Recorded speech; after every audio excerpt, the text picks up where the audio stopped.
खेसारी बाबू तो के जन्मदिन के बहुत बहुत शुभकामना। तोहार कला खूब निखरत रहे,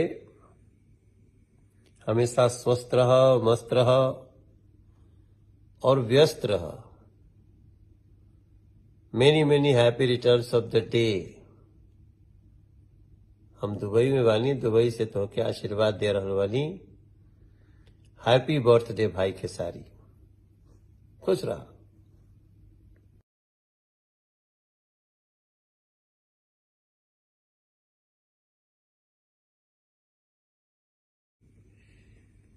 खेसारी बाबू तो के जन्मदिन के बहुत बहुत शुभकामना।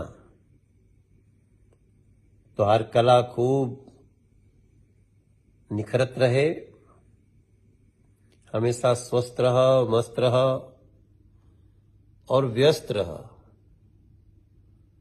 Many many happy returns of the day. हम दुबई में बानी, दुबई से तोहके आशीर्वाद दे रहल बानी। हैप्पी बर्थडे भाई खेसारी, खुश रहा।